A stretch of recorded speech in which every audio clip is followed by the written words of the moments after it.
KX News Storm Team.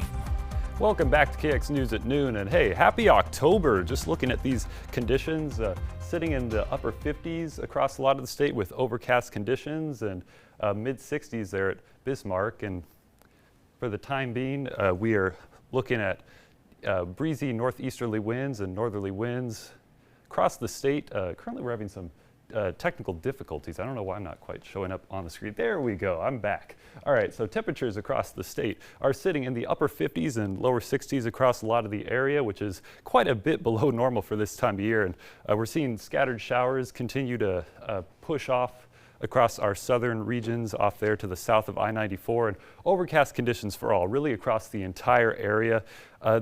Out towards Minot and Williston, we're probably done with the showers for at least a little while, but there will be continued chances as we push through the remainder of the afternoon.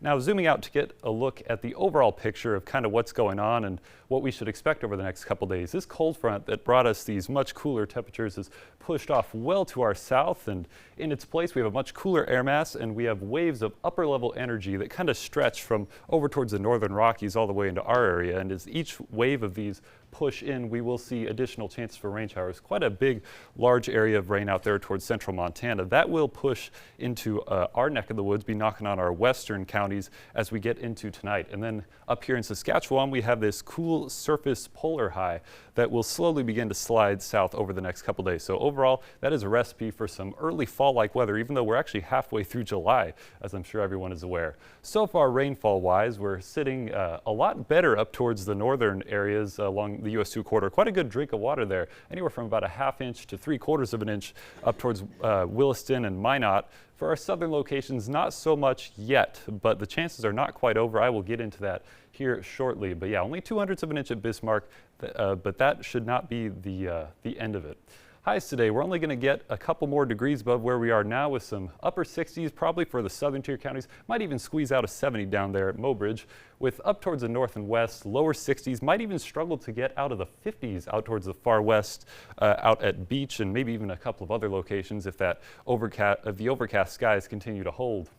So Precision Cast will kind of walk us through what we're going to be looking at as we get into tonight, into tomorrow, and even into Wednesday night.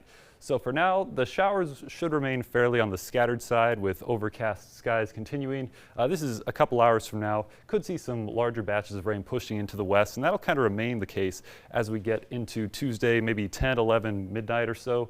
The bulk of the rain should be off to the west and south, with generally scattered showers off towards our central regions.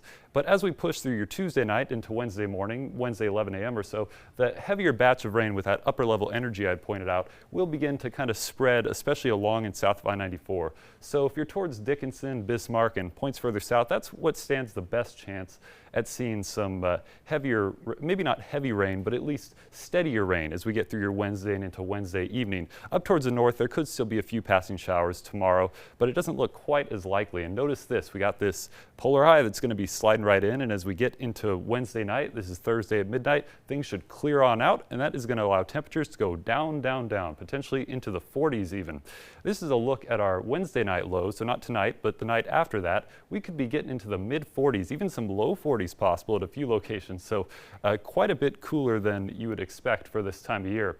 So now, taking a look at Williston's next 5 days, we will begin a slow warming trend as we push into later this week and into the weekend, maybe even getting back to 80 as we get towards Saturday. And Dickinson, very similar, very cool there tomorrow, 62, and then warming up towards 80. Now Minot's next 7 days will be warming up as we get into the weekend, returning back to those 80s with lows quite cool through the week. And Bismarck, very similar, getting back into those 80s just in time for the weekend. Chance? Coming up next. Thank you.